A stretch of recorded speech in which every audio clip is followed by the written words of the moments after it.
Tá certo? Então, como nós já vimos a relação jurídica e nós já vimos o direito subjetivo, nós vamos estudar agora o dever jurídico. Esse dever jurídico eu já começo a explicá-los que quando eu falar dever jurídico, em alguns momentos eu posso falar em obrigações. Por quê? Porque o termo mais técnico utilizado para o profissional de direito é exatamente o termo obrigação, tá certo? Então, o termo mais técnico que nós utilizamos é obrigação. Então, por isso que em alguns momentos você pode ouvir eu falar em direito subjetivo e dever jurídico, ou você pode ouvir eu falando em direitos e obrigações, tá certo? Então, eu posso utilizar qualquer uma dessas duas expressões para me referir ao dever jurídico. Eu posso falar dever jurídico ou posso falar obrigação, já para que vocês entendam. E aí, o que é que acontece em relação à obrigação? Eu indicaria que vocês fizessem inicialmente uma leitura dos livros de introdução ao estudo de direito, ou de conceitos jurídicos fundamentais, a respeito do dever jurídico, onde esses autores eles vão já mostrar para você o que seria uma obrigação.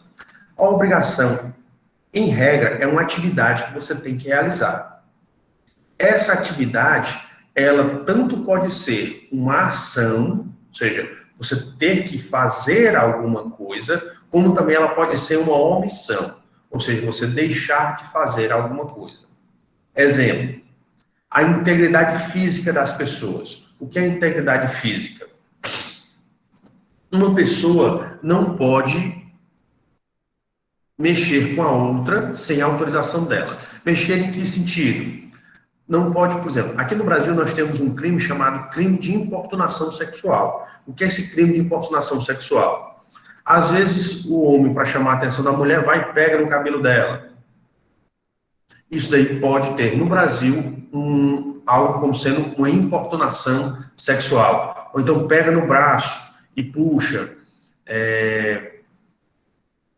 Pode passar, colocar o braço na cintura e trazer para si. Então, tudo isso daí é você mexer com a pessoa, tá certo? Então, no Brasil, você só pode mexer com outra pessoa se essa pessoa autorizar, se ela consentir. Se ela não consentir, você não pode mexer, certo? E se você, ao lidar com essa pessoa, você mexer com outra pessoa, você for um pouco mais violento e gerar hematomas, gerar alguma consequência danosa, você estaria cometendo um crime chamado crime de lesão corporal. Então, você tem o de importunação e você chega ao de lesão corporal, onde a lesão corporal você fere a integridade física do outro, da outra pessoa. Então, por isso que todos nós temos a obrigação de quê?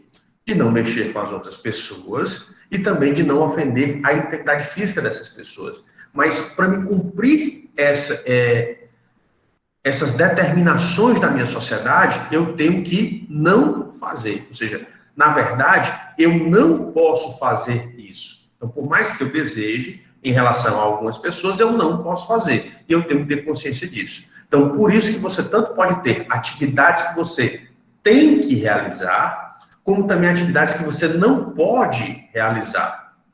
Então, por isso que você tem as ações e as omissões.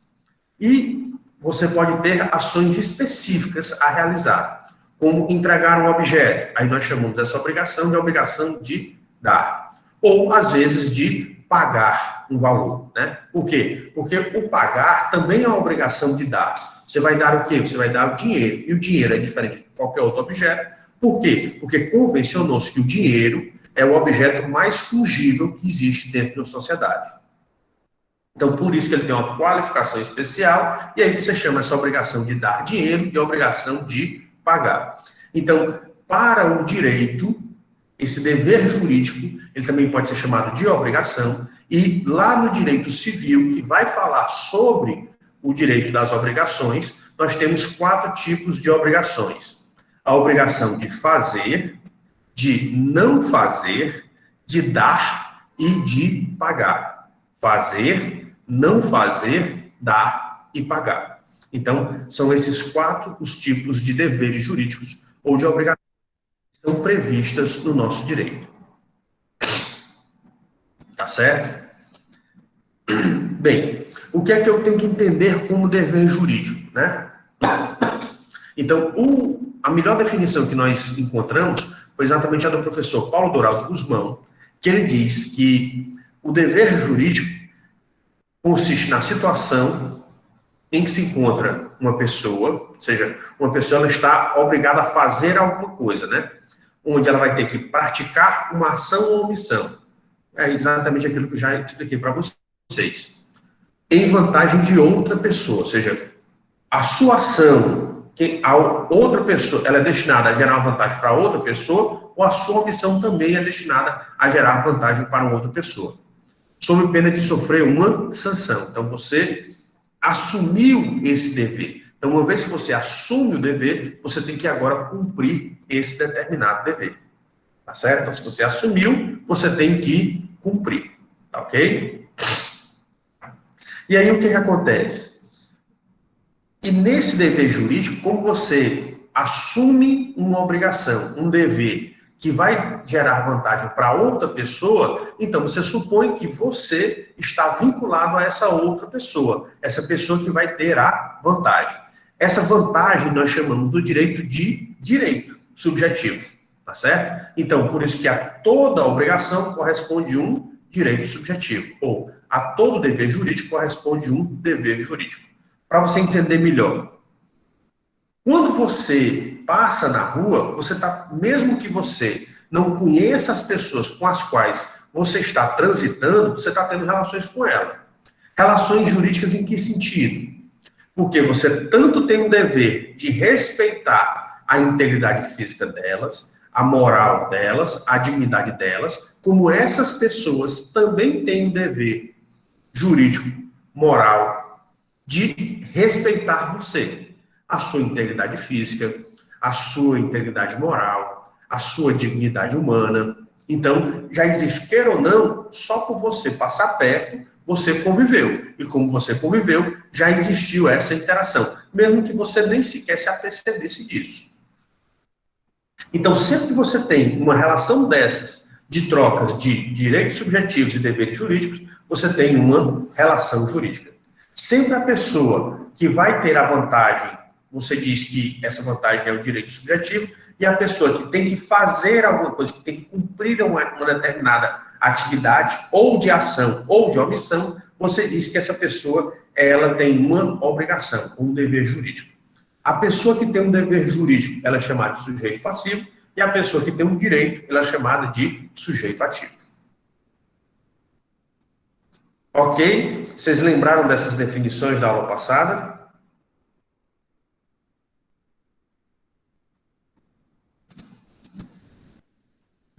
Obrigado aí pela resposta.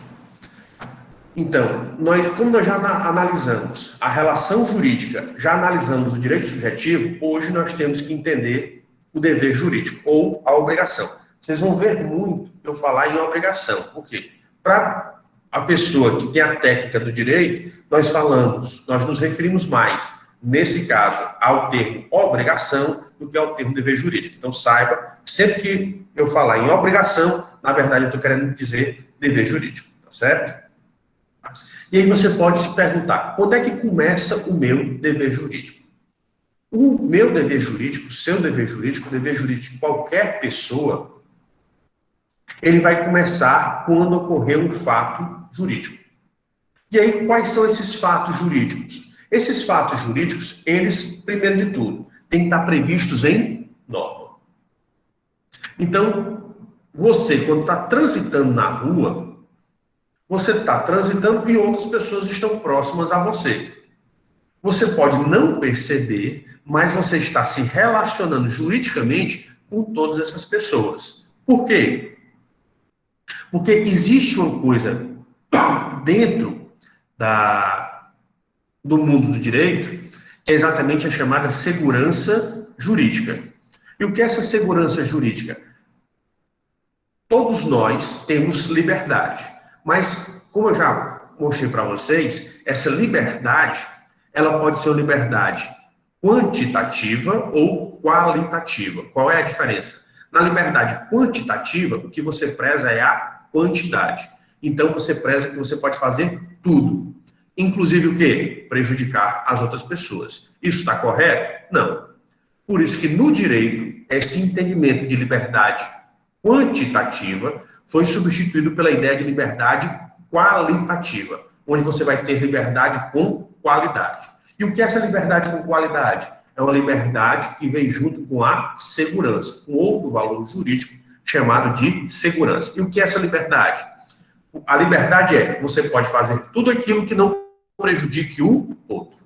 Mas por que isso aí traz segurança? Porque assim como você será livre para fazer tudo aquilo que não prejudicar o outro, todas as outras pessoas ao seu redor também estarão livres para fazer tudo aquilo que elas quiserem, desde que não prejudiquem a você também.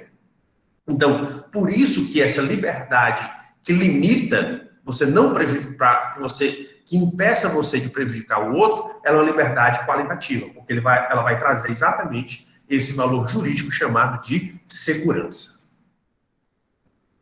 Então, por isso que quando você está caminhando na rua, você pode não ter a noção, mas você está se relacionando com todas as pessoas que estão ao seu redor, mesmo que você não perceba. Por quê? Quando você está caminhando na rua, as pessoas estão lhe agredindo? Não. Então, eles estão respeitando a sua integridade física. Elas estão lhe ofendendo? Não. Então, estão respeitando a sua moral. Elas estão fazendo alguma coisa contra você? Ou contra a visão que a comunidade tem de você? Não. Então, estão respeitando a sua dignidade. Então, você tem essa relação, mesmo que seja uma relação tácita. Ou seja, uma relação que você não perceba, né?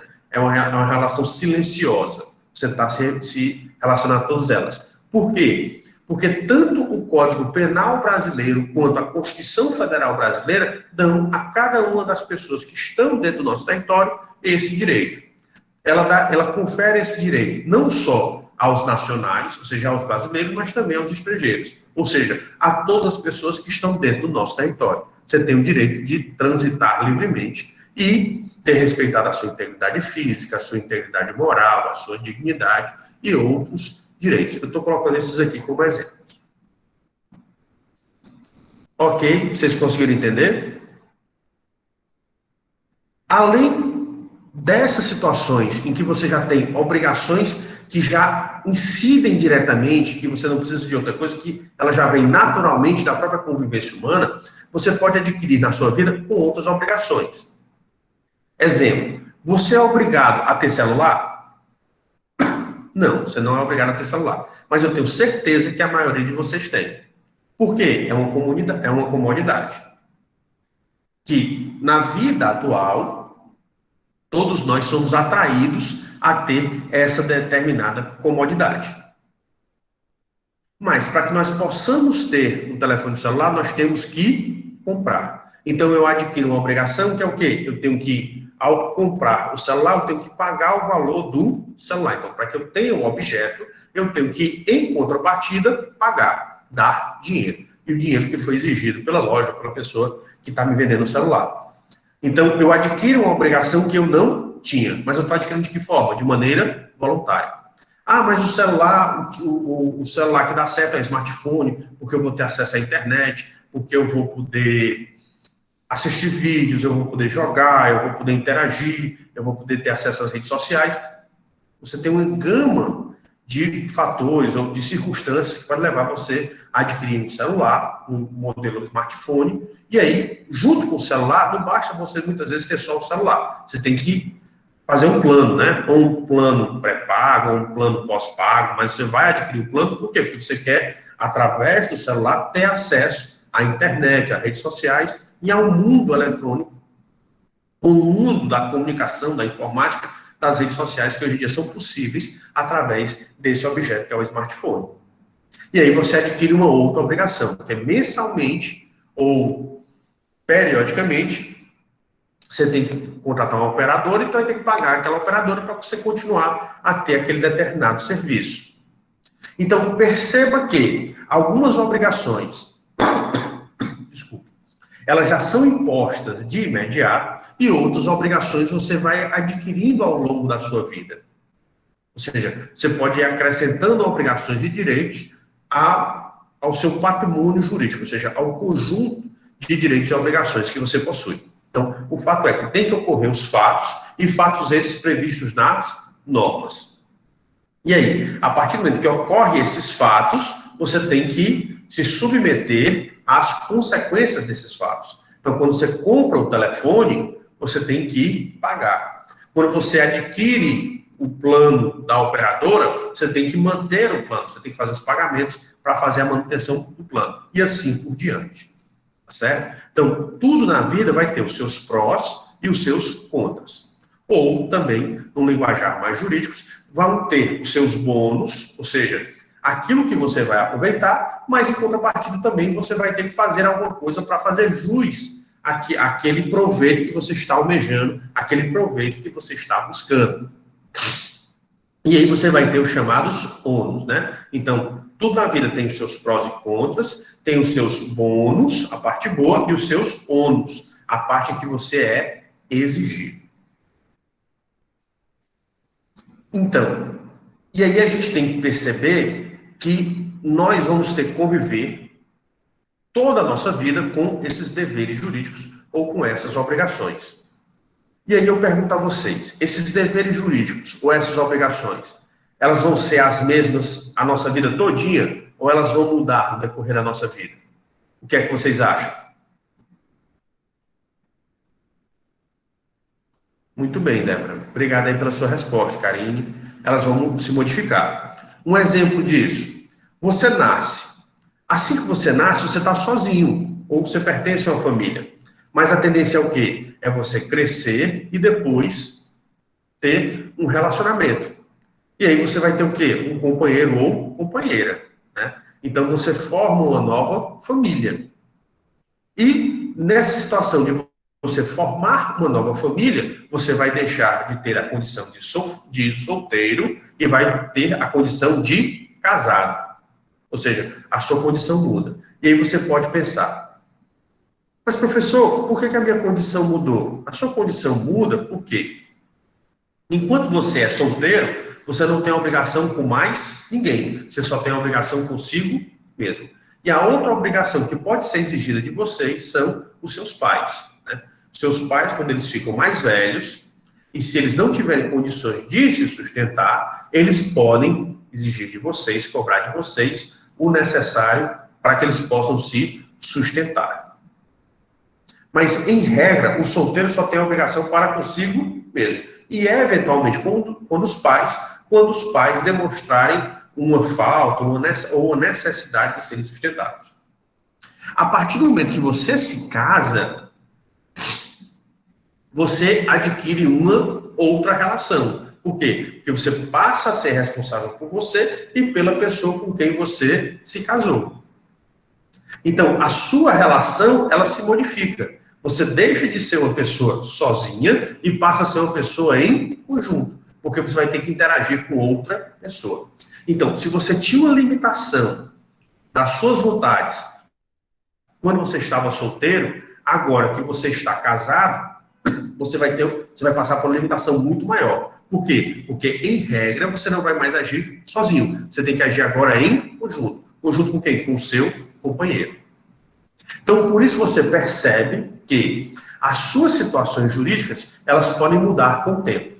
Em as situações jurídicas mudando, ou as relações jurídicas mudando com o tempo, também os direitos subjetivos e os deveres jurídicos, eles vão também ser alterados.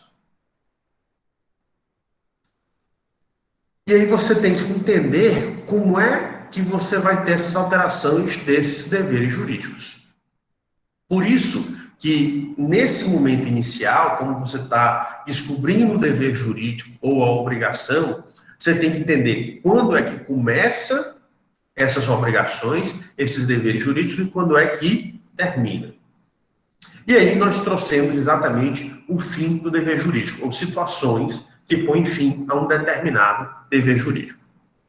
A forma mais comum, ou a regra geral de você finalizar um dever jurídico é com o seu adimplemento. E aí, o que é o termo adimplemento, né? Alguns de vocês podem, como é um português clássico, esse termo vem de uma linguagem culta, muitos de vocês podem não ter essa consciência, né? Mas o adimplemento quer dizer cumprimento. Então, você cumpriu com a sua obrigação. Só para que vocês entendam. Eu disse para vocês que muitos de vocês devem ter celular. Então, vocês compraram o celular de vocês.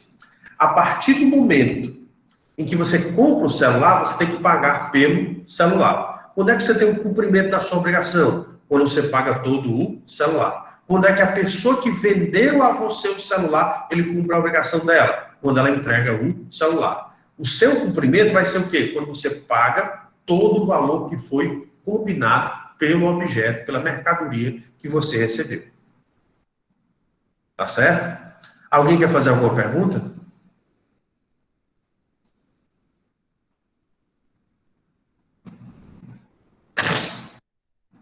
Ok. Então, continuando. O mais comum, quando você tem um dever jurídico, então, é quando ocorre esse adimplemento.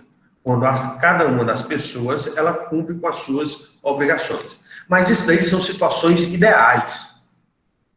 Ou seja, seria o mundo ideal.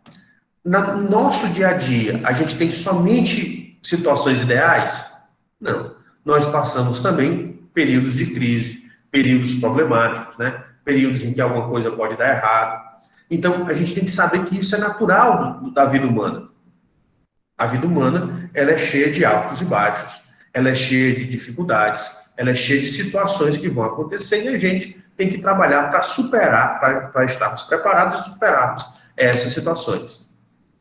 Então, por isso que, além da regra geral, que é o adimplemento, nós podemos ter outras circunstâncias. E aí nós trazemos as várias outras circunstâncias que estão previstas no direito.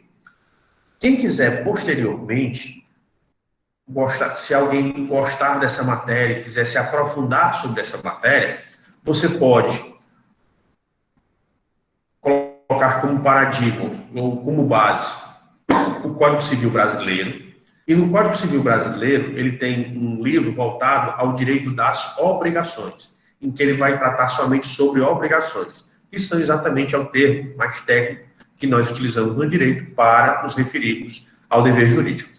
E lá tem exatamente as formas de finalização de uma obrigação jurídica. Então, além do adimplemento, a legislação brasileira, mais especificamente o Código Civil Brasileiro, ele elenca essas outras situações. Quais são as outras situações? Primeira delas, a novação. E o que é a novação? A novação é quando você muda as condições da obrigação ou do dever jurídico anteriormente convencionado. Então, exemplo.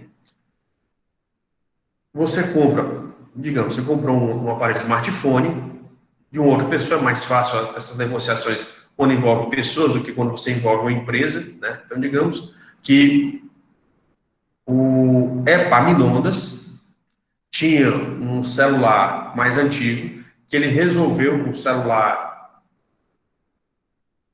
muito bom, que ele decidiu vender, para adquirir um novo celular para ele. E aí o Crisanto decide comprar do Epaminondas esse celular. Só que o celular do Epaminondas, como ele vai vender para comprar um outro melhor, o antigo dele vale, digamos, R$ 1.000. Mas aí, na negociação com o Crisanto, ele consegue vender por R$ 900. E aí, o Crisanto, ele dá R$ 500 de entrada e parcela os 400 de 2 vezes, de 200, para pagar em 30 ou 60 dias.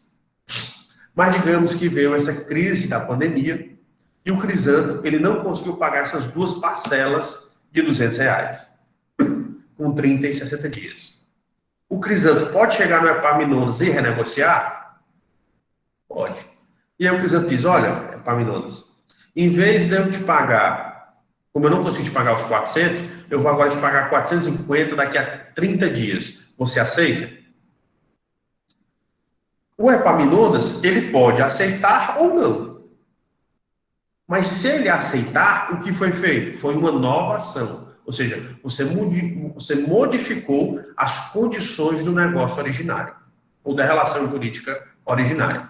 Então, cabe às partes, ambas aceitarem que aquelas condições, elas se modifiquem. Se as condições forem modificadas, aí você fez exatamente uma nova ação.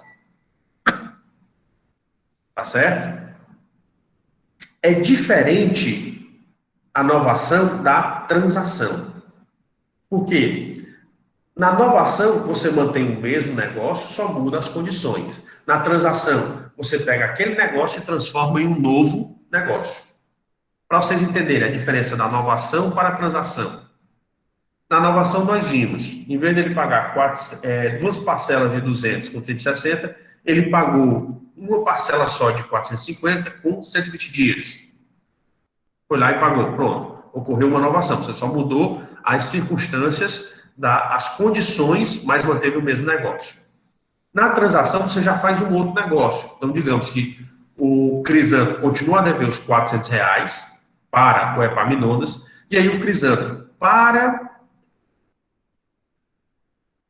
finalizar aquela situação, diz: olha, Epaminondas, vamos fazer o seguinte, eu sei que você está precisando de um sofá para sua casa. Então, vamos fazer o seguinte, eu tenho um sofá aqui em casa, que custa R$ 1.000, eu estou te devendo 400, mas como eu já estou atrasado, eu vou te fazer pelo preço de 450, aliás, tu vai descontar 450 e tu vai me dever 550. O Epaminondas vai lá e diz: não, eu não aceito pelos 550 não, aceito por 400. Se o Crisanto concordar em ficar os 400 e para o Epaminondas pagar com mais 30 dias, para ele pagar o restante, e aí resolve a dívida passada e resolve essa nova relação jurídica, essa nova negociação.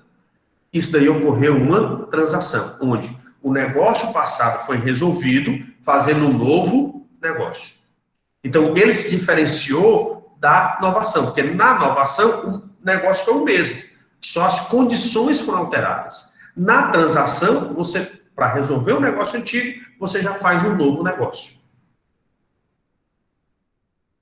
Então, perceba que tem a diferença entre a novação e a transação, onde você pode manter o mesmo negócio, muda as condições, ou você, para resolver uma negociação anterior, você já faz uma nova negociação e colocando obrigações que ficaram pendentes na negociação anterior. Tá certo? Essa é a diferença da novação e para a transação. Em ambas, o negócio passado finaliza, e aí você tem uma nova situação. Ou novas condições, ou um novo negócio. Vocês estão conseguindo perceber esses tipos de finalização das obrigações passadas e a constituição de obrigações novas? Ok. Também nessa situação do Epaminondas, obrigado pelo retorno de vocês, viu? Também nessa obrigação do Epaminondas e do Crisanto, digamos que o Crisanto, ele continua, aí vamos voltar à situação original, né? Ou seja, o Epaminondas vendeu o celular para o Crisanto deu R$ 500, e os outros 400 ele ficou de pagar duas parcelas. Uma de 200 para 30 dias e outra de 200 para 60 dias. E aí o que foi que aconteceu? O Crisanto, por conta da pandemia, não conseguiu pagar. Mas aí ele chegou para o Epaminondas e disse: olha, Epaminondas, eu sou aqui dono do mercadinho, o Crisanto é dono do mercadinho, e ele disse: Epaminondas, eu não estou com dinheiro, porque como está difícil aqui eu negociar, eu não estou com dinheiro aqui para te pagar. Mas tu quer que eu te pague mercadoria? Tu quer fazer uma feira no valor desses R$ 400 para a gente ficar aqui?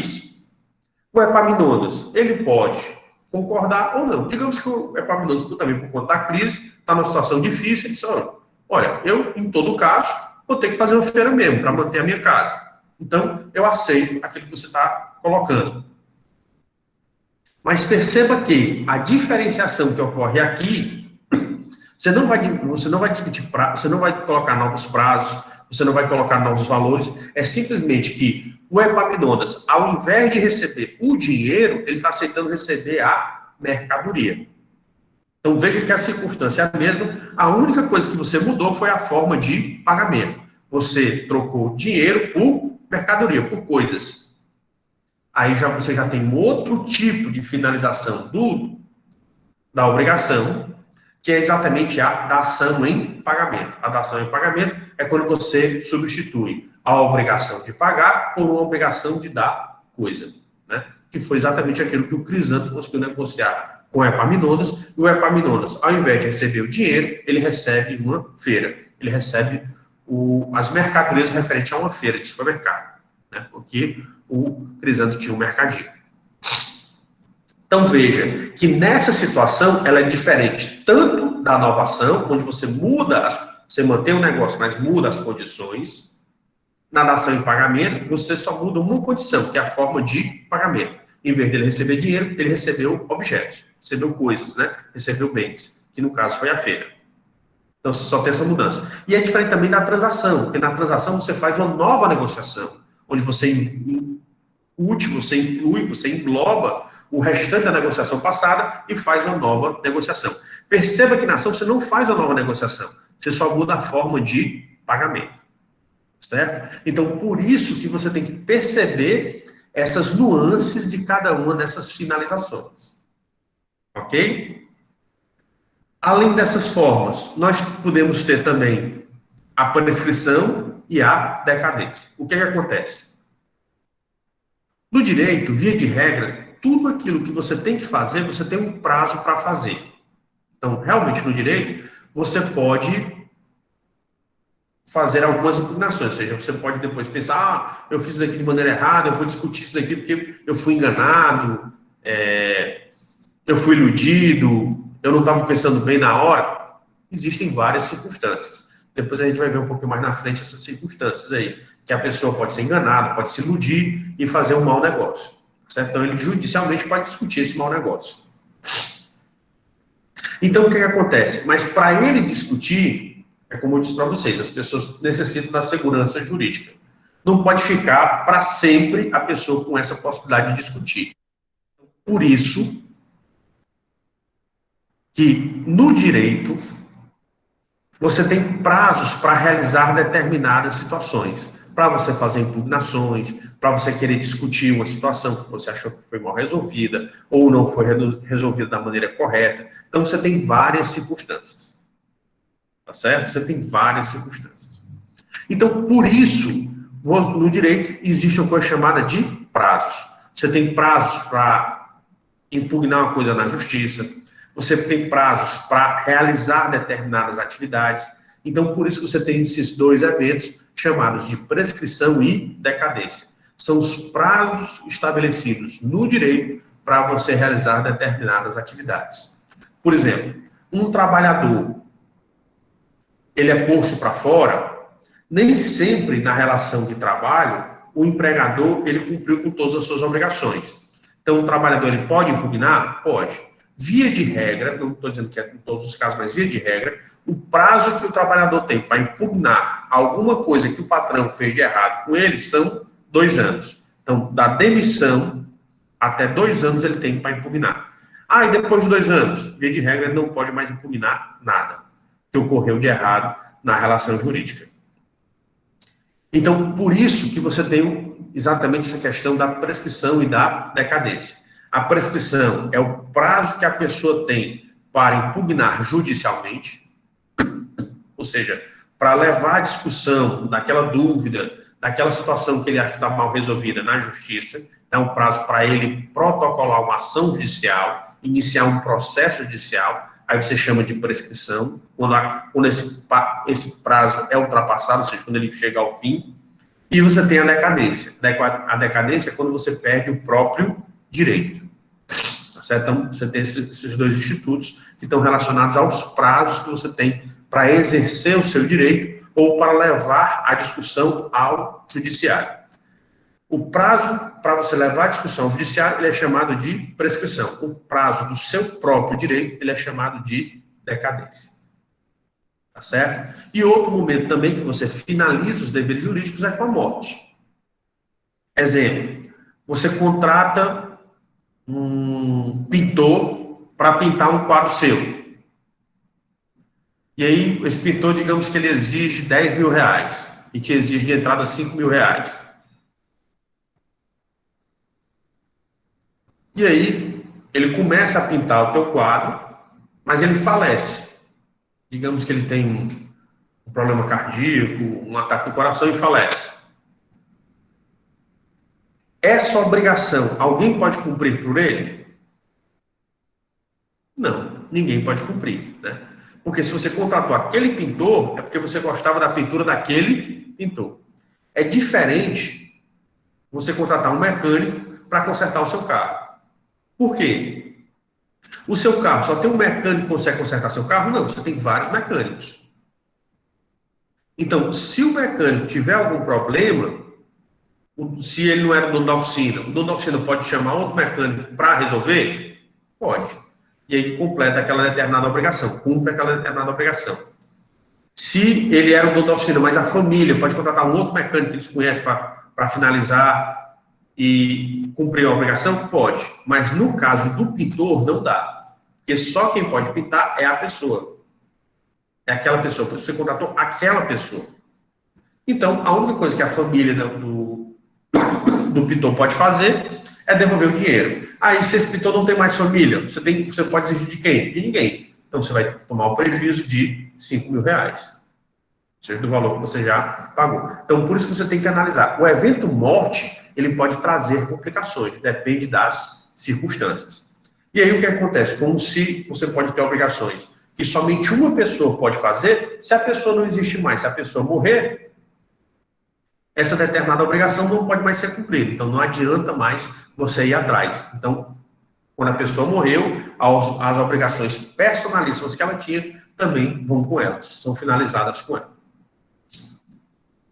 Ok? Vocês conseguiram entender essas formas de finalizar o dever jurídico? Alguma dúvida?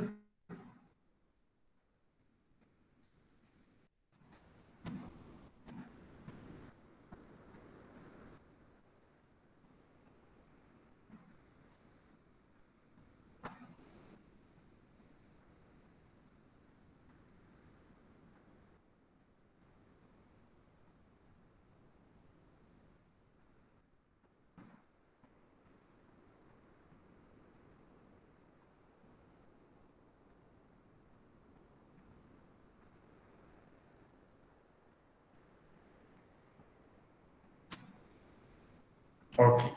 Então, vamos, já que vocês não têm dúvida, a gente vai continuar aqui a nossa análise ou o nosso estudo a respeito desses elementos do direito, ou esses conceitos jurídicos que são necessários para que você entenda melhor o direito, né? Então, nós acabamos então de finalizar uma unidade que é chamada exatamente de relação jurídica, o direito subjetivo e o dever jurídico. E todos eles estão, na realidade, dentro, como se fosse de um único tema, que é a relação jurídica. Para discutir relação jurídica, nós também temos que entender o direito subjetivo e o dever jurídico. O próximo ponto, a próxima unidade que nós temos é analisar o fato jurídico e o ato jurídico. Né? E aí vocês se perguntam, professor, mas o direito, ele tem... Ah, me perdoe, vou só aqui antes de começar fato e ato jurídico, o Wesley Renan está pedindo para falar sobre o adimplemento. Então, o que é o adimplemento? O adimplemento, ele é o cumprimento. E o que é o cumprimento? É quando você realiza aquilo que estava previsto para você realizar. Vou dar aqui um outro exemplo, certo? Então, pronto. Você está cursando a disciplina. Você se matriculou nessa disciplina de instituição de direito público privado. Então, quando você se matricula, você já sabe que, por sua vez, a instituição de ensino, no seu caso, a Unilab, ela tem algumas exigências para lhe considerar aprovado nessa disciplina. Você tem que ter um determinado percentual de presenças nas aulas, e junto com esse percentual de presenças às aulas, você tem que ter uma segunda exigência, que é você conseguir uma nota X para que você seja considerado aprovado e possa seguir se cursando as demais disciplinas do seu curso de bacharelado. Ok. Então, o que é o adimplemento? Quando é que você é considerado aprovado na disciplina? Quando você consegue pelo menos o mínimo de percentual exigido para as suas presenças e pelo menos as notas mínimas ou maiores para exigidas de pontuação para que você passe de ano. Então, digamos, você conseguiu 75% de presença mais 7 pontos, totalizando as duas notas parciais que você vai ter. Você consegue passar direto, você é considerado aprovado.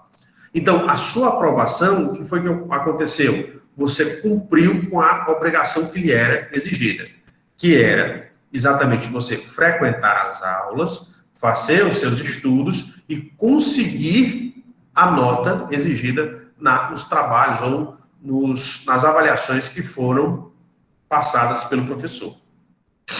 Tá certo? Então, aí é o adimplemento. Você cumpriu com aquilo que era exigido a você. Cada um de nós tem as nossas obrigações. E aí a gente pode desempenhar essas obrigações da maneira certa ou da maneira errada. Nós só conseguimos o adimplemento quando nós fazemos a obrigação de maneira correta. Quando nós fazemos da maneira errada, nós podemos ter, dependendo da circunstância, uma oportunidade de corrigir, ou então nós temos que lidar com as consequências pelo descumprimento da obrigação. Você conseguiu entender melhor agora o que seria esse adimplemento, esse cumprimento da obrigação? Ok. Então, visto isso, vamos entrar, então, só reforçando, né? Nós finalizamos aqui a unidade chamada de relação jurídica e vamos iniciar agora uma nova unidade que se refere aos fatos e atos jurídicos. Para organizar o nosso estudo, primeiramente, nós vamos estudar o fato jurídico e depois nós vamos estudar o ato jurídico, certo? Então, primeiro nós estudamos o fato, depois nós estudamos os atos. E aí, o que é que acontece? Primeiro de tudo, o fato jurídico. O que é considerado fato jurídico? O termo fato jurídico, vocês, quando estiverem lendo os autores que vão falar sobre isso, que vão tratar desses elementos introdutórios, ou desses conceitos introdutórios do direito, vocês verão que o fato jurídico ele pode ter dois sentidos, ou pode ter dois significados. Ele pode ter um significado mais amplo, ou pode ter um significado mais restrito. Então, pode ser amplo ou restrito. Num significado mais amplo, o fato jurídico, ele tanto vai se referir a acontecimentos produzidos pela natureza, quanto a acontecimentos produzidos pelo próprio ser humano. Certo? Num sentido amplo, fato jurídico vai se referir a qualquer tipo de acontecimento que pode ser produzido pela natureza ou pelo próprio ser humano. Num sentido mais restrito, o fato jurídico pode se referir somente aos eventos que são produzidos pela natureza, ou somente os produzidos pela natureza. Professor, então como é que eu vou saber em que sentido o fato jurídico está sendo utilizado? Pelo contexto. Ou seja, o fato jurídico, quando ele é utilizado, ele está dentro de uma determinada situação. Então, é pela situação que é descrita, você vai entender se ele está sendo utilizado naquele momento com um sentido, se ele está sendo utilizado naquele momento num sentido mais amplo ou num sentido mais restrito. É o contexto que vai lhe apontar qual é o sentido no qual ele está sendo utilizado, tá certo? Então, vamos lá. A primeira coisa que a gente tem que entender sobre o fato jurídico é esses dois sentidos. e que sempre eu tenho que analisar a situação no qual ele está inserido, ou seja, analisar o contexto no qual ele foi inserido para me saber em que sentido ele está sendo utilizado. Então, o fato, ele pode se referir a qualquer situação ou pode se referir somente a situações provocadas pela natureza.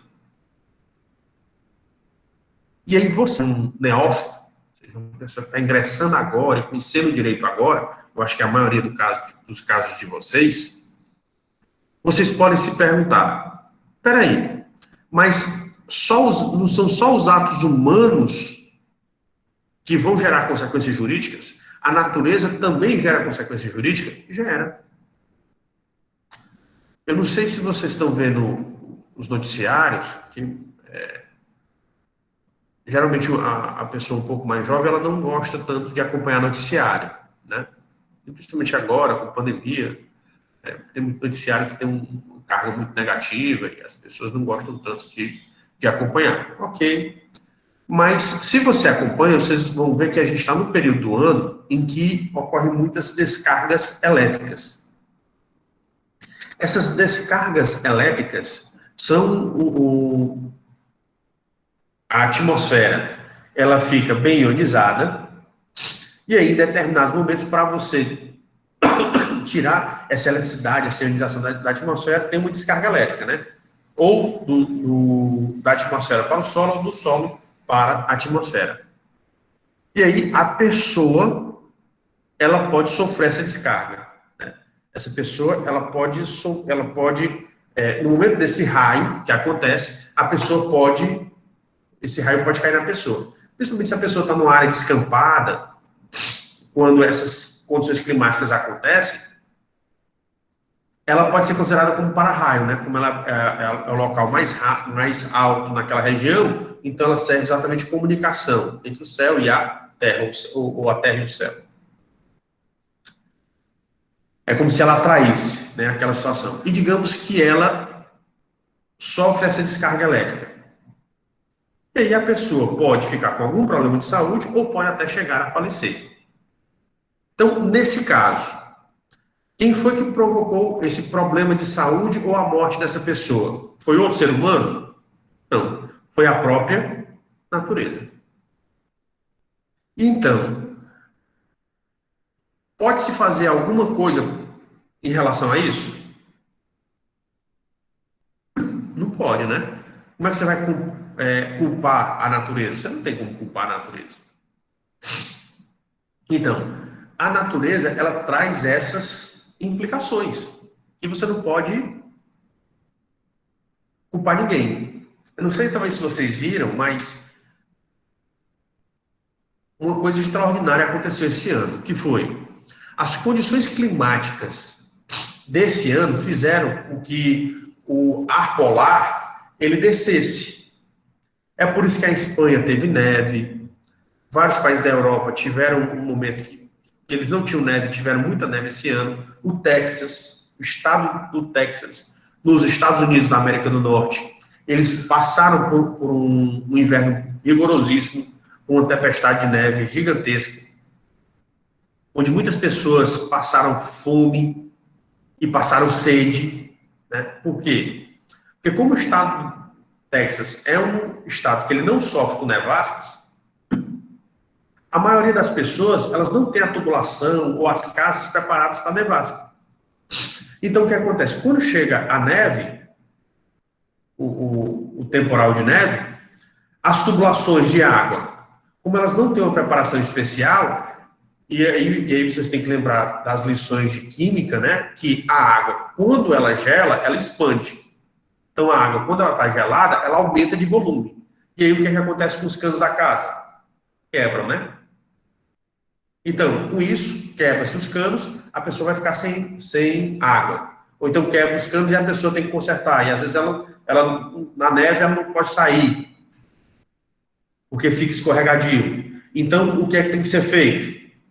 Você tem que fechar tudo. Ah, então ele pode pegar a neve e aquecer a neve para gerar água. Só que tem um probleminha. O Texas, hoje em dia, o governo dos Estados Unidos, eles estão fazendo uma transição de energia hidráulica e de outras fontes de energia para uma energia sustentável. Que energia é essa? Uma energia solar. E aí vai ser uma energia elétrica. Então, hoje em dia tem muitas casas em que o fogão é aquele cooktop com indução elétrica.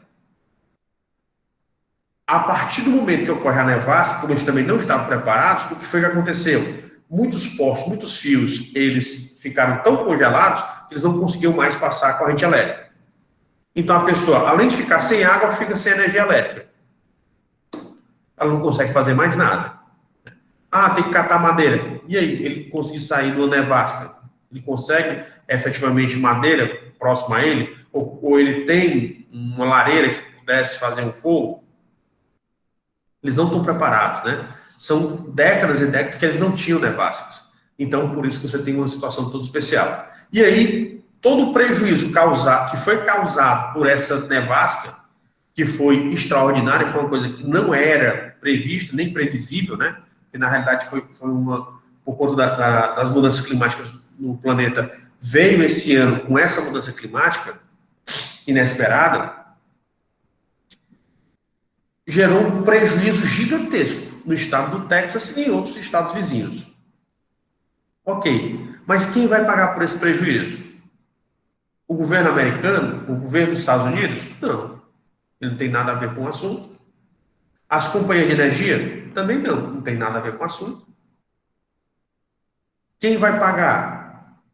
São as próprias pessoas que foram prejudicadas. Por quê? Porque eles não têm como culpar ninguém. Como não existem culpados, as pessoas vão ter que arcar com o prejuízo.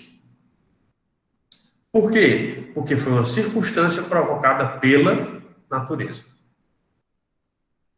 Então, por isso, eu só estou colocando esses exemplos para vocês perceberem que a natureza ela pode gerar desdobramentos jurídicos, consequências jurídicas, ou seja, tem acontecimentos provocados pela natureza que podem provocar situações jurídicas, consequências jurídicas. Ela provoca, não quer dizer que ela vai ser responsabilizada, ela vai provocar, mas aí tem que ser dada uma solução para aquele acontecimento gerado pela natureza. Tá certo? Então, é só para vocês entenderem que as consequências, as consequências jurídicas, elas não são oriundas só dos atos dos seres humanos. Elas também podem ser oriundas de acontecimentos da natureza. A única diferença do ato humano para a consequência provocada pela natureza é exatamente a repercussão, ou a consequência que vai ser provocada. Ou seja, o desdobramento que vai acontecer. Entendido esse ponto?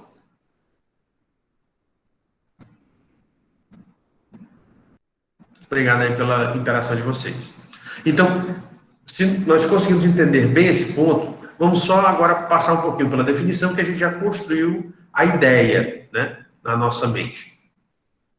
Então, a primeira ideia, e aí o melhor autor, o melhor doutrinador sobre esse assunto é o professor Daniel Coelho de Souza, onde, na sua definição de fato jurídico, ele deixa essas duas circunstâncias, ou esses dois sentidos bem claros, né? Que ele diz o seguinte: os fatos jurídicos podem ser acontecimentos naturais e atos humanos, né?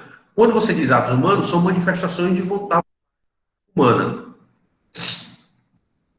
A expressão fato jurídico pode ser usada em sentido amplo ou em sentido estrito. O sentido amplo é quando abrange tanto os fatos da natureza quanto os atos oriundos do ser humano, provocados pelo ser humano.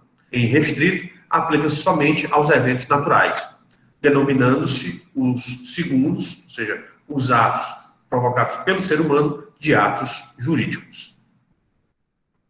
Então, entendida essa situação, que o fato jurídico pode ser, no sentido amplo, acontecimentos provocados pela natureza ou pelo ser humano, ou no sentido mais restrito, somente os acontecimentos provocados pela natureza, nós percebemos que os atos jurídicos, eles só têm um significado, que são o quê? São os atos produzidos pelo ser humano. Então, atos jurídicos são os atos provocados, gerados pelo ser humano. Então, nós já vemos esse desdobramento. né? E aí nós chegamos à classificação dos fatos jurídicos, né? Ou seja, como eu disse para vocês que a gente vai primeiro estudar o fato jurídico para depois estudar o ato jurídico, nós temos que, ao continuar a nossa análise do fato jurídico, a gente tem que entender a sua classificação.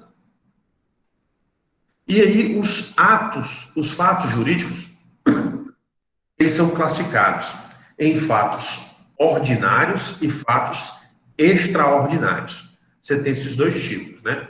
Os ordinários e os extraordinários. E aqui, mais uma vez, eu peço a atenção de vocês para o significado das palavras. E tem uma situação que eu peço muito a vocês, por quê?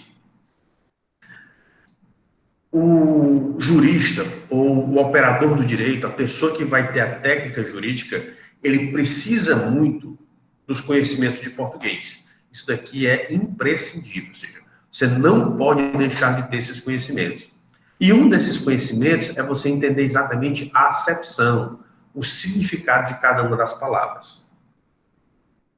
Ele é de suma importância para que você entenda os institutos jurídicos, os elementos jurídicos. E aqui está um exemplo disso daí. O ordinário. O que é uma coisa ordinária? Ah, é uma coisa que está em ordem. Pode ser, é um significado. Mas o significado que é dado aqui, uma coisa ordinária, é uma coisa que é comum, uma coisa que é rotineira, é costumeira. Tá certo? Então, uma coisa ordinária é uma coisa que é comum, que já é esperada. De todos nós seres humanos, nós sabemos que a vida do ser humano começa com o nascimento, em regra, né? Tem discussões jurídicas, tem teses jurídicas, mas numa visão bem simples, bem a priorística seria: a vida começa com o nascimento e vai até a morte, e se encerra, finda com a morte. Então, nós sabemos que tudo aquilo que está vivo, um dia vai morrer. Isso é um acontecimento ordinário. É algo que você já é previsível. É algo que você já tem. É uma questão lógica. Tá certo? Então, os fatos jurídicos ordinários são aqueles que já são previsíveis, que você já sabe que vai acontecer. Né? Ou que tem tudo para acontecer. Então, por isso que nós colocamos aí esses fatos ordinários, são esses fatos previsíveis, que são exatamente o nascimento e a morte. Mas, no nosso dia a dia, né, na vida das pessoas, só acontece fatos jurídicos ordinários? Não. Também acontece fatos jurídicos extraordinários. Ou seja, além daquilo que se espera. Então, aí nós vamos perceber que o vocábulo é o mesmo, né? Ordinário, ele só tem um prefixo, o extra, né? É aquilo que vai além. Então, o que é o extraordinário? O extraordinário, ou seja, aquilo que vai além do ordinário, é aquilo que ultrapassa o comum. E o que é aquilo que ultrapassa o comum, pelo menos o significado aqui para os fatos jurídicos? É exatamente aquilo que é imprevisível. Os moradores do Texas sabiam que teriam essa nevasca esse ano? Não, senão teriam se preparado bem melhor. Não teriam sofrido todas as consequências que eles sofreram. Os moradores lá do Acre estão tendo um enchente lá dos rios devido às chuvas. Eles sabiam que teriam essas inundações? Não. Também é um fato que é extraordinário. É extraordinário exatamente porque foge daquilo que é previsto. Então, é uma coisa imprevisível, que você não tinha como prever. Geralmente, os eventos da natureza, eles são imprevisíveis. Hoje em dia, o ser humano, com o seu desenvolvimento tecnológico, com o seu desenvolvimento científico, ele está construindo tanto equipamentos quanto tecnologias e técnicas para ele fazer essas previsões. Mas nem sempre essas previsões, todas elas conseguem acontecer da forma correta, ou conseguem ocorrer a contento ou no tempo certo. Ok? Mas o ser humano está tentando desenvolver. Então, via de regra, os acontecimentos provocados pela natureza, eles são imprevisíveis. então eles são extraordinários. E aí você tem dois conceitos, né, que são muito utilizados no direito. O conceito de caso fortuito e de força maior. Infelizmente, os doutrinadores, eles confundem muito esses conceitos, tá certo? O que quer dizer isso?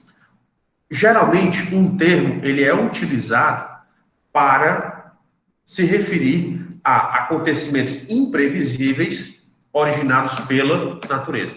Então, tem alguns doutrinadores que eles falam em caso fortuito, que o acontecimento imprevisível provocado pela natureza é caso fortuito. Outros dizem que é força maior. E vice-versa. Tem alguns doutrinadores que dizem que esse evento imprevisível ele pode ser provocado pela natureza ou pelo ser humano. Então, tem doutrinadores que dizem que o caso fortuito ele é provocado pela natureza e a força maior pelo ser humano. E outros doutrinadores que invertem, né? Que o caso fortuito é pelo ser humano e a força maior pela natureza. Então, como existem esses questionamentos, eu não vou entrar nisso. Por quê? Quando você analisa tanto o caso fortuito quanto a força maior, geralmente as consequências são as mesmas. Então, por isso que você utiliza os dois sempre na mesma frase, né? Caso fortuito ou força maior, ou seja, pode ser num caso ou outro, porque geralmente as consequências, os desdobramentos são os mesmos. Então, por isso que eu não vou entrar nessa seara, qual é o termo mais apropriado. Eu só quero que vocês entendam, quando se falar em caso fortuito ou força maior, são sempre acontecimentos que eram imprevisíveis e que podem ter sido originados ou pela natureza ou pelo próprio ser humano. Tá certo? É só isso, porque eu vou me ater à consequência, que é a consequência que vai ser o importante, que a gente vai lidar juridicamente, do que é efetivamente entrar nessa discussão aí, que eu não vejo muito proveito nessa discussão de definir qual o termo mais apropriado. Tá certo? Meus caros, em relação aos fatos jurídicos, vocês conseguiram compreender bem o que é que se trata de fatos jurídicos? O que é o fato jurídico e a importância dele para o direito?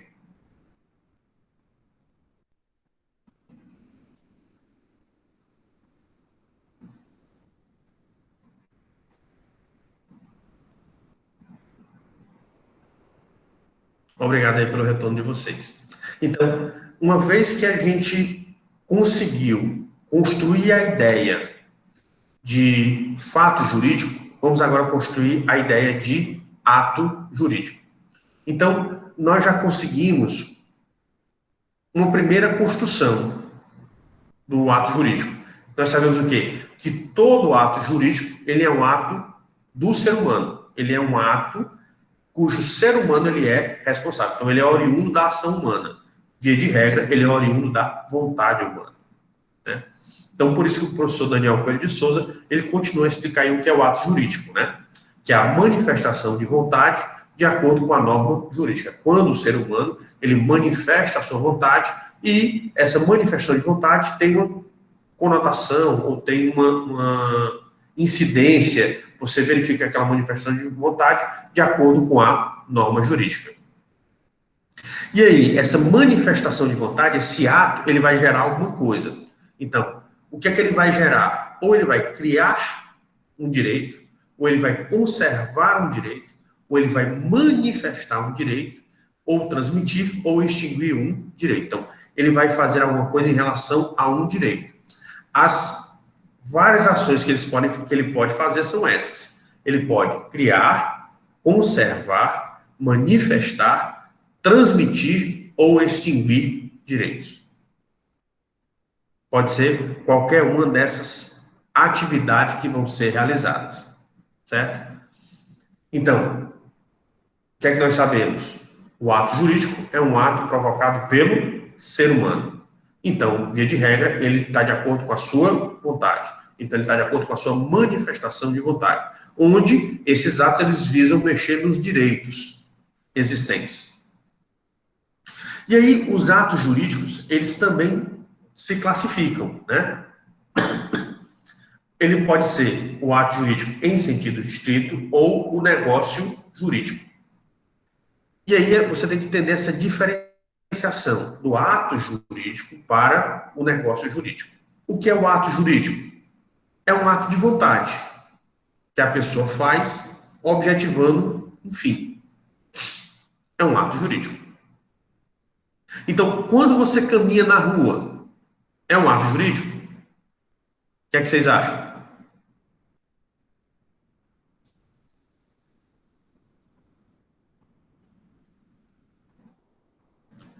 Você, ao caminhar na rua, você está correto, Débora. É realmente um ato jurídico. Agora, o que é esse ato jurídico? Você sabe? Quando você está caminhando na rua, é aquilo que eu já tinha explicado a vocês. Você, ao caminhar na rua, vai se deparar com outras pessoas ao seu redor. E você, ao se deparar com essas outras pessoas ao seu redor, você vai começar a interagir com elas. Ah, professor, mas eu nem cumprimento a pessoa. Mas mesmo que você não cumprimente, você está interagindo com ela. Por quê? Você está batendo nela? Não. Você está ofendendo ela? Não. Então, mesmo que você não a cumprimente, mesmo que você não interaja com ela, mesmo que você não fale com ela, você está interagindo. Por quê? A sua omissão em relação a ela já está demonstrando a ela o quê? Um certo grau de respeito. Só em você não fazer nada em relação à pessoa, você está demonstrando um certo grau de respeito.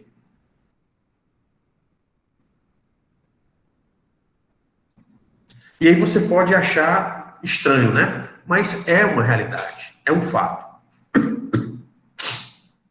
Então, você já percebe essa determinada circunstância.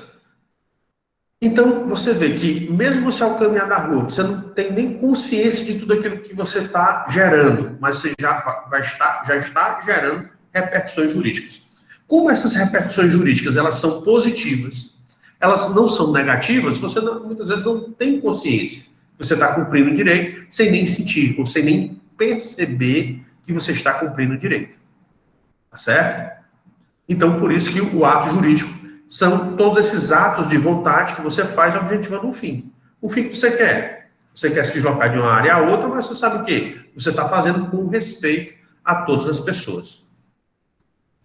Agora, os atos jurídicos nem sempre eles são corretos, né? Você pode fazer o ato jurídico de maneira correta, de acordo com o direito, ou você também pode descumprir. Quando o bandido ele decide cometer um crime, ele também está cometendo um ato jurídico. Mas esse ato jurídico, ele está optando por fazer o ato de maneira errada. Então, por isso que esses atos jurídicos, eles podem ser lícitos ou ilícitos.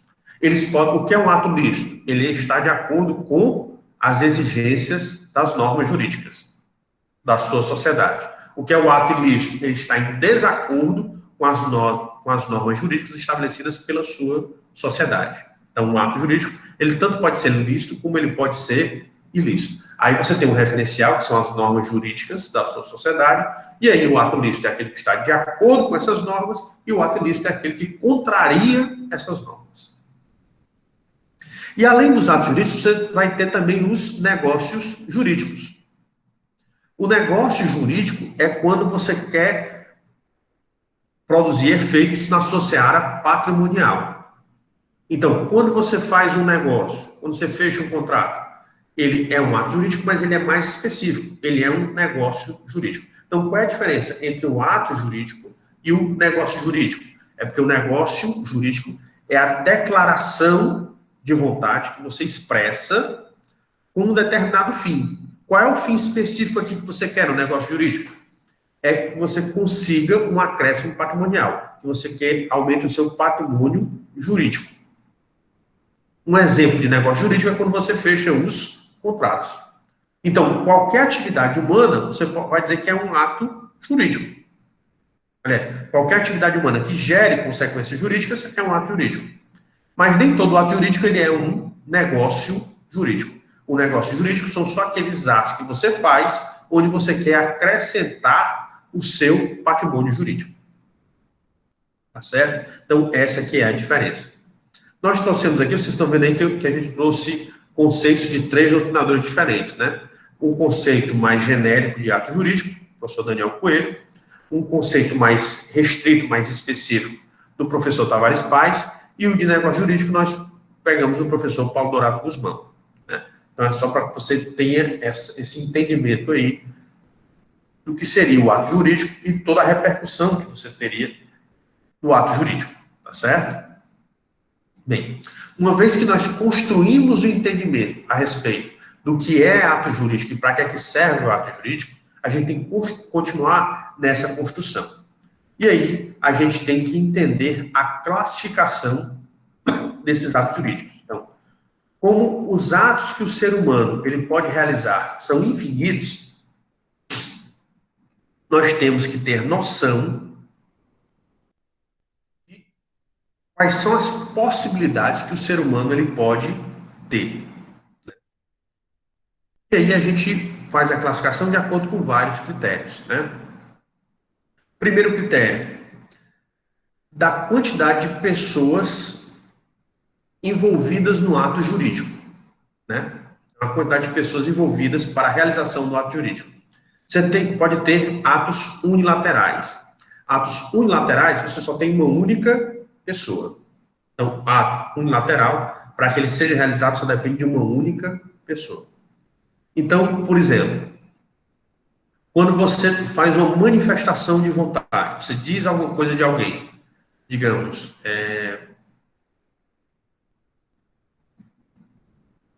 Francisco é uma boa pessoa, ou é uma pessoa excelente. O seu ato, ele já repercutiu. Você precisa que o Francisco, ele aceite o elogio? Não. Por quê? O seu ato, por si só, ele já gerou consequências. Tá certo? Então, para que fosse realizado esse ato, que é o elogio do Francisco, só dependeu de você. Então, só dependeu de uma única pessoa. Então, ele é unilateral. Mas você tem atos jurídicos que eles são bilaterais. Ou seja, além de você, precisa do outro. Uma briga já tem um direito popular, né? Um ditado popular que diz o seguinte: quando um não quer, dois não brigam. Então, para ocorrer a briga, os dois têm que estar predispostos a brigar. Se um quiser brigar e o outro não, o que acontece? O outro vira de costas e vai-se embora. E aí você não tem a briga. Então, uma briga, ela só acontece o quê? Quando pelo menos duas pessoas querem brigar. Então, esse ato jurídico, ele é bilateral, certo? E você pode ter outros atos jurídicos que são multilaterais.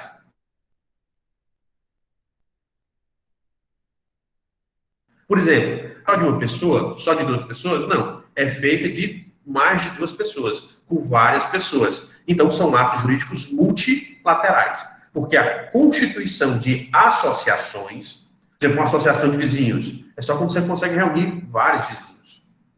Então, é um ato jurídico multilateral. E você precisa de mais de duas pessoas para que ele seja realizado. Então, a referência, o critério é, para a realização do ato jurídico, quantas pessoas você necessita, né? Outra circunstância, existem atos jurídicos que eles só podem ser feitos entre pessoas vivas e tem atos jurídicos que eles só iniciam quando a pessoa morre. E aqui você pode se assustar, né? Professor, o senhor não está se equivocando, não? O ato jurídico só ocorre entre pessoas vivas? De fato, a maioria dos atos jurídicos acontece quando o sujeito ativo e o sujeito passivo, que nós já vimos nas aulas passadas, eles estão vivos. Na verdade, a maioria dos atos, tanto o sujeito ativo quanto o sujeito passivo, ocorre quando essas pessoas estão vivas. Mas podem ter determinados atos jurídicos que só se iniciam quando uma das pessoas morre. Exemplo, testamento. O testamento é um documento feito por uma pessoa que ele diz como é que ele quer, qual é a destinação dos bens que ele deseja, como é que ele quer que os bens dele sejam transferidos a que pessoas quando ele falecer. Então, o testamento ele só começa a ter efeito, ele só começa a ter cumprimento quando o quê? Quando o testador, ou seja, a pessoa que fez o testamento, ela vem a falecer.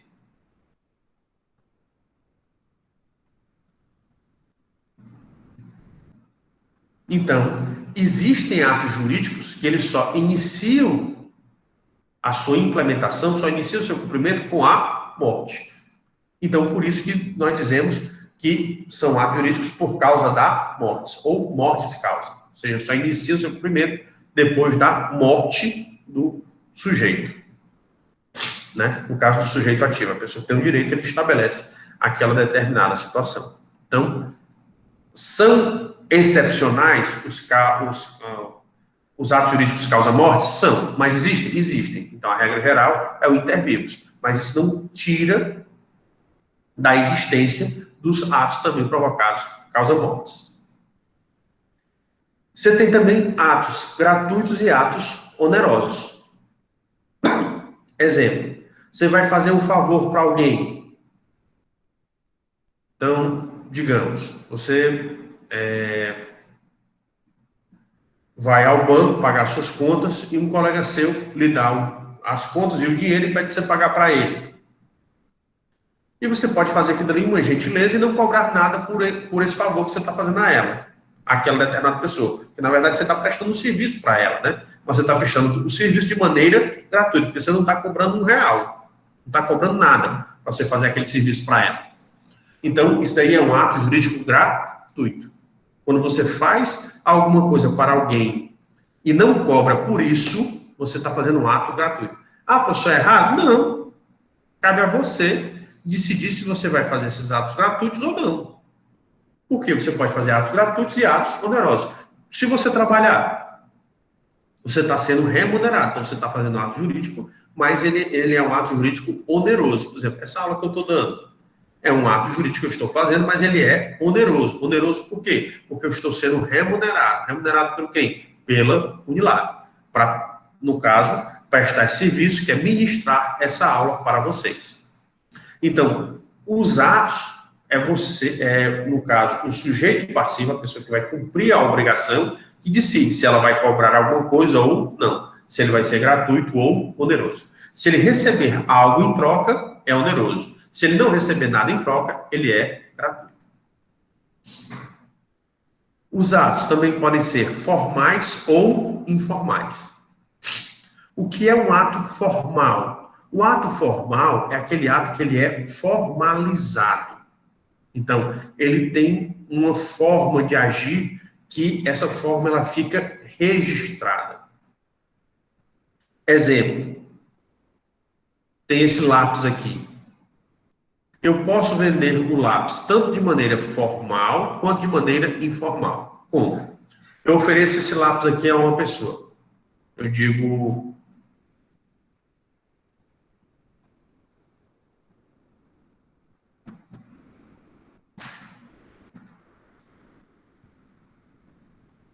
Eu posso chegar e dizer, Eurípides, eu estou vendendo esse lápis aqui por R$3. O Eurípides, ele pode aceitar pagar os R$3 ou pode dizer, não, eu não quero lápis. Se ele aceitar pagar os R$3, eu posso o quê? Entregar o lápis e ele me entregar os R$3. Essa relação jurídica aconteceu, mas ela foi formalizada? Não, ela ocorreu de maneira informal. Por quê? Porque ela não foi registrada, ela não foi documentada. Agora, se o Eurípides disser, Carlos, eu aceito, mas eu quero um recibo. A partir do momento que eu faço o recibo, eu estou o quê? Documentando aquela atividade. Então, ela passou a ser uma atividade formal. Existem atividades que elas só são possíveis se ela tiver a formalidade, ou elas deveriam ocorrer somente se fossem formalizadas. Por exemplo, quando a pessoa vai vender um carro para outra, basta a pessoa dar o dinheiro e o outro entregar o carro? Não. Vocês sabem que as pessoas têm que ir para o cartório e fazer um documento chamado de DUT eletrônico. Então, aquela negociação, o meio correto, que as pessoas podem fazer de maneira errada? Podem, mas vão sofrer as consequências de agir errado. O meio correto para você vender um carro de maneira correta é o quê? Você vende um carro, mas você finaliza o negócio no cartório, fazendo a providência que o Estado brasileiro exige, que é exatamente o DUT eletrônico. Do mesmo jeito são as residências, ou são os imóveis, né? Uma fazenda, uma casa, um terreno. Como é que você faz a venda? Você pode fazer em qualquer local, mas a venda ela só é finalizada quando você vai o quê? Você vai ao cartório formalizar aquela venda. Então você percebe exatamente essas exigências, onde, dependendo dos atos, se for um ato mais simples, não tem tantas exigências. Mas atos mais complexos ou mais onerosos, já vai aumentando a exigência. Então, por isso que você tem que ver quais são as exigências para o seu ato. Se exige exigências, ou seja, se existem circunstâncias específicas que você precisa obedecer, que você precisa preencher, é um ato formal. Se não exige, se não tem tantas exigências, é um ato informal. E nós temos também que nem tudo que as pessoas fazem é correto. Então, as pessoas podem fazer as coisas da maneira correta ou fazer as coisas da maneira errada. Então, se a pessoa faz da maneira correta, nós dizemos que esse ato jurídico ele é válido. Ele é válido por quê? Porque ele aconteceu da maneira correta. Ou os atos jurídicos, eles podem ser nulos ou anuláveis. O que é um ato jurídico nulo? Quando você age com erro, você tem que avaliar o erro do seu ato.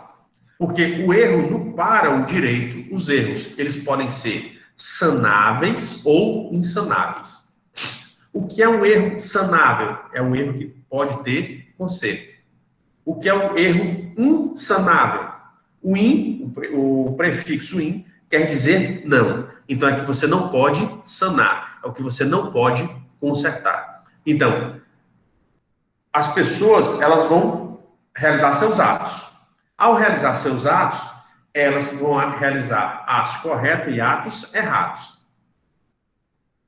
No direito, tem erros que podem ser consertados e erros que não podem ser consertados. Quando você tiver um ato que você fez da maneira correta, o termo correto que a gente utiliza é que esse ato foi válido. Quando o seu ato ele ocorreu com erro, ou seja, ele ocorreu de maneira errada, você tem que analisar o erro que foi cometido.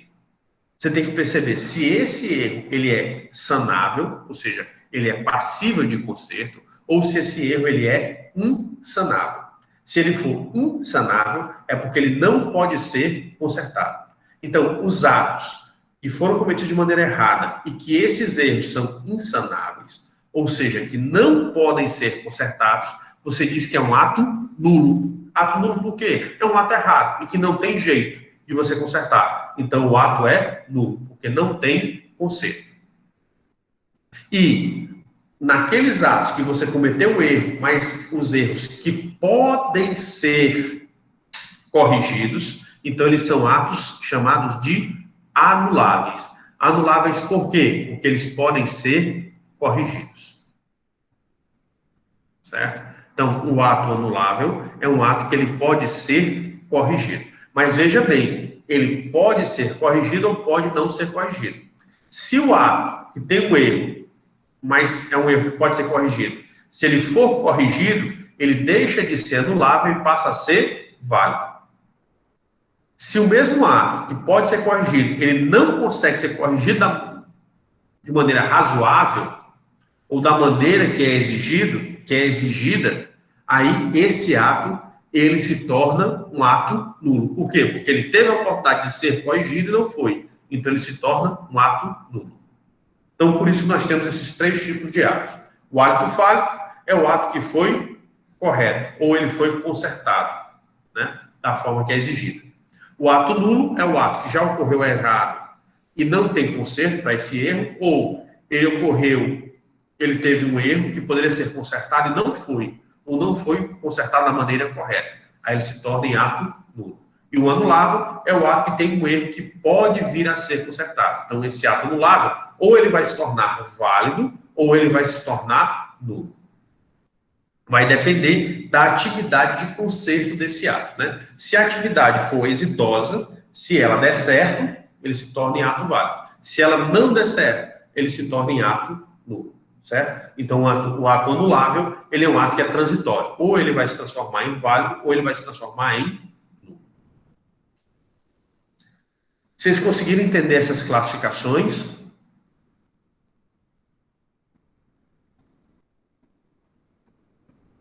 Ok?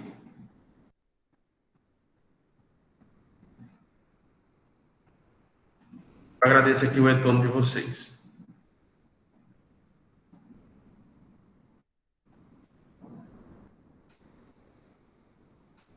Bem, então, uma vez que a gente está nessa progressão, né? A gente está entendendo cada vez melhor os atos jurídicos. O próximo elemento que nós temos para estudar os atos jurídicos são exatamente os próprios elementos do ato jurídico. E aí perceba que você tem dois tipos de elementos, né? Você tem os elementos essenciais e os elementos acidentais. E a gente, mais uma vez, tem que ir ao significado das palavras. Então, o que é um elemento essencial? O elemento essencial é aquele que decorre da essência. E o que é ele decorrer da essência? Que mensagem é essa? Ah, esse ato aqui, ele decorre da essência dele. Isso quer dizer que aquele determinado elemento, ele não pode deixar de existir em nenhum ato daquela espécie. O que quer dizer isso? Quer dizer que aquele elemento, ele é imprescindível. O ato só existe se tiver aquele elemento ou aqueles elementos. Então, ele é imprescindível. Ele não pode deixar de ter. E o que é um ato acidental? Um ato acidental quer dizer que ele é prescindível, ou seja, ele não é obrigatório. O ato essencial, ele é obrigatório, o elemento essencial, ele é obrigatório para que aquele determinado conceito, ou aquela determinada ideia, ou aquele determinado objeto exista. Então, o elemento essencial, ele é obrigatório, e o elemento acidental, ele não é obrigatório. Então, ele pode existir ou pode não existir. O essencial, ele tem que existir. Certo? Essa é que é a diferença. Então, primeiro vamos analisar os elementos essenciais, né? E aí, os elementos essenciais, eles se distinguem de duas formas. Os essenciais de existência e os elementos essenciais de validade. E aí você pode estar se perguntando, professor, mas isso é importante? É. Para o direito, essa distinção ela é muito importante. Por quê? Você tem elementos para que o ato exista, ou seja, para que ele tenha a sua origem, para que você saiba que ele começou a existir, e para o direito não basta simplesmente você existir. Você tem que existir e obedecer também a outras exigências, a outros requisitos. Então, por isso que ele chama de validade. Então, o que é que acontece? A pessoa viver, você admite simplesmente que a pessoa viva?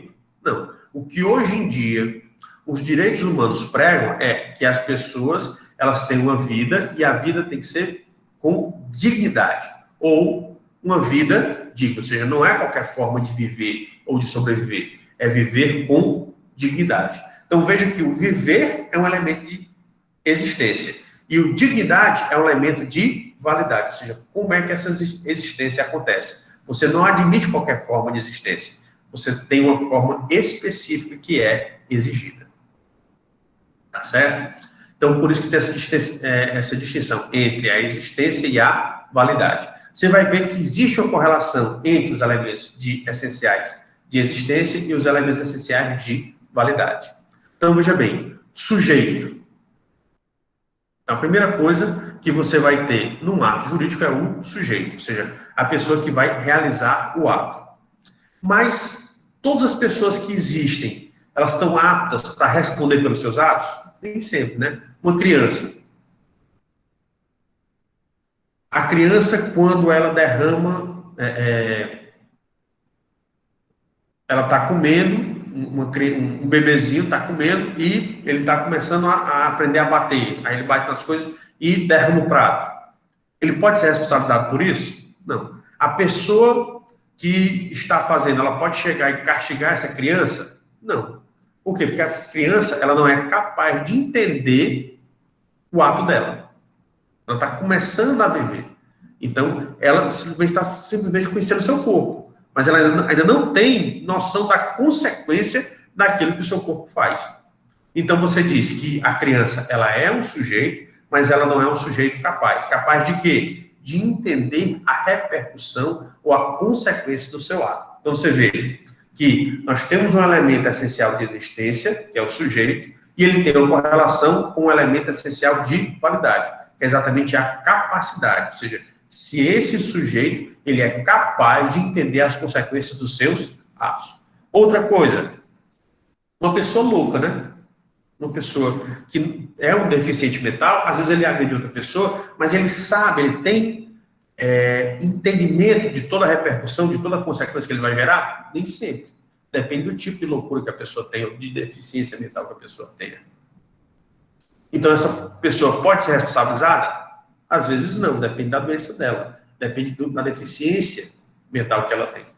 Então, por isso que a gente tem sempre as correlações, né? Outro elemento essencial de existência, o objeto.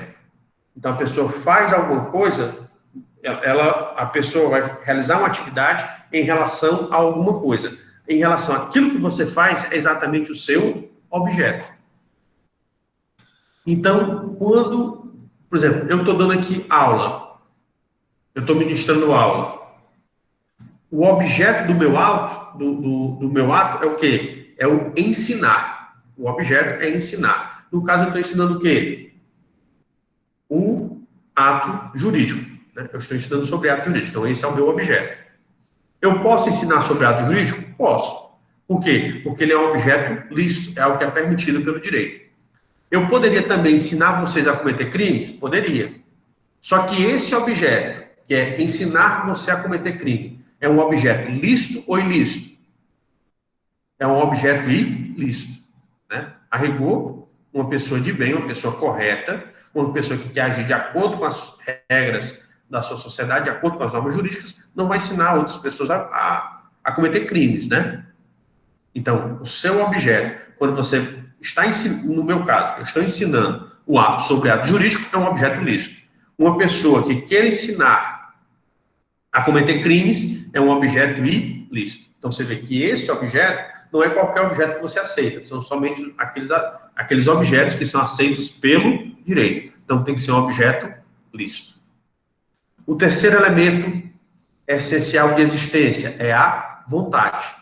A pessoa, ela vai fazer o ato porque ela está manifestando uma vontade dela.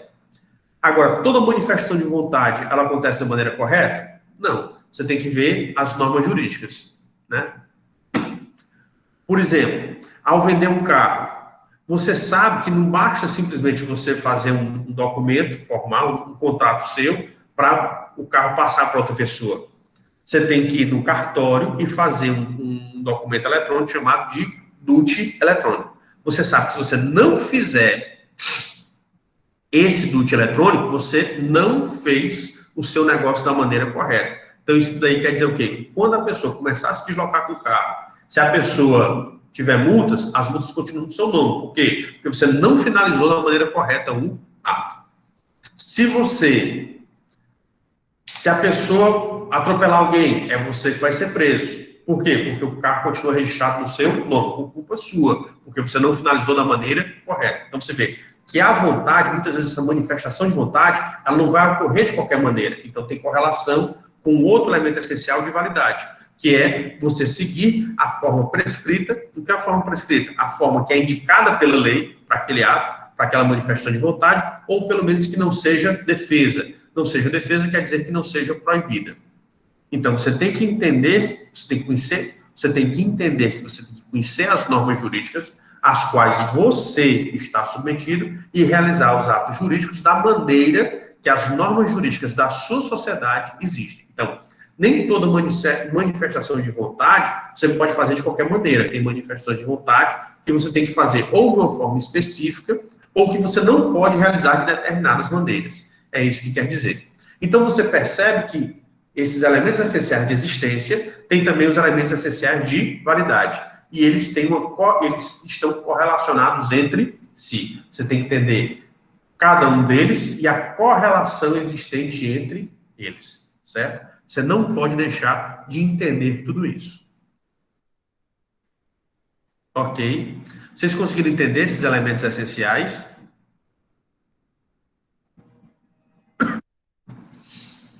Ok, agradeço o retorno. Então, além dos elementos essenciais, nós temos também os elementos acidentais. E é aquilo que eu já falei para vocês, né? O que é um elemento acidental? O elemento acidental, desculpa, o elemento acidental é aquele que pode existir ou não.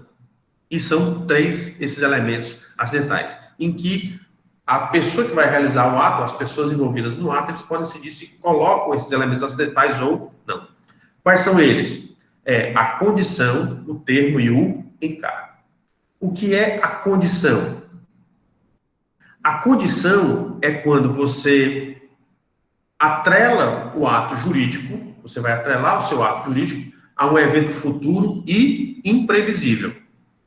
Certo? Condição é quando você atrela o seu ato jurídico a um evento futuro e imprevisível. Tem muitas circunstâncias que acontecem aqui com condições, né? Geralmente os comerciantes eles gostam muito de fazer propagandas ou marketing com condições. Exemplo, o brasileiro ele é muito ligado a futebol, né? E por sua vez ele é muito vidrado, ele é muito aficionado por Copa do Mundo. Então, a maioria dos vendedores de televisão, dos vendedores de eletroeletrônicos, das lojas que vendem eletroeletrônicos, o que é que elas fazem? Na época de Copa do Mundo, elas querem vender TV. E aí elas fazem promoções. Quais são as promoções que elas geralmente fazem? Olha, compra aqui um televisor X, porque se o Brasil ganhar, você pode comprar o outro por R$ 1. Você tem direito a comprar o outro em tais condições por apenas R$ 1. Você sabe se o Brasil vai ser o campeão da Copa? Não sabe. A loja também não sabe, né? Porque não tem como você conseguir fazer essa previsão. Então, a condição é sempre que você atrela o seu ato jurídico, no caso, aquela venda, né? Aquela promoção, aquela outra situação, a um evento futuro e imprevisível. Tem loja de carro que diz, ó, se o Brasil for campeão, a sua garantia, ao invés de ser 1 ano, vai ser 5, vai ser 3. Está vinculando a garantia, que é um ato jurídico, a um evento futuro e imprevisível. Essa é a condição. O termo é um dia específico, então é um evento futuro e fixo. Exemplo, quando você vai comprar um apartamento que ainda está sendo construído, eu vou lhe entregar tal dia. Então é um evento futuro e fixo. Eu vou lhe entregar o apartamento no dia 2 de fevereiro de 2023. Então, você sabe que até o dia 2 de fevereiro de 2023, você não pode contar com esse apartamento. Você só pode contar com ele a partir do dia 2 de fevereiro de 2023. E se o meu vendedor, se a consultora que me vendeu, ela não me entregar no dia 2 de fevereiro de 2023, você pode exigir para elas as sanções previstas no contrato. Por quê? Porque foi dada uma data fixa, e aí você está preso àquela data que é fixa. Então, o termo, ele é diferente da condição. Porque a condição é um evento futuro e imprevisível. O termo é uma data certa. Ou a partir daquela data você consegue alguma coisa, ou a partir daquela data você não tem mais alguma coisa. Tá certo? Então você tem um termo. E o encargo é quando você tem que realizar alguma coisa para você ganhar outra.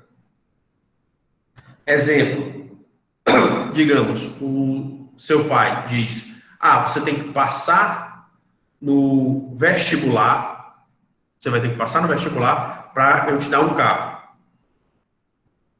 Ele está ali colocando um encargo, você tem que realizar uma obrigação. Qual é a obrigação que você tem que realizar? É um vestibular. Professor, não é uma condição não, porque não é evento futuro imprevisível?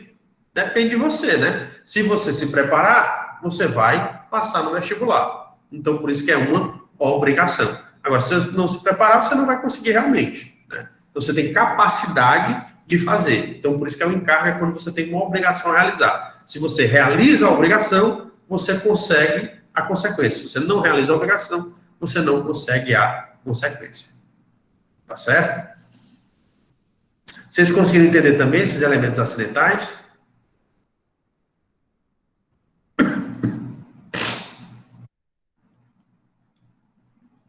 Ok, obrigado pelo retorno.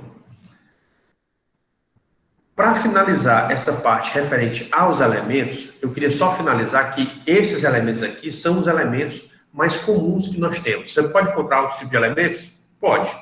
Você pode, além desses elementos, encontrar elementos específicos, ou seja, que são. Você pode encontrar elementos que são somente para alguns atos. Então, somente alguns atos podem ter ainda outros elementos que só são apropriados para esse ato? Pode. Que são chamados elementos específicos. Mas aí você tem que analisar caso a caso. Tá certo? Ok? Bem, para a aula de hoje, nós fizemos a previsão até aqui. Tá certo?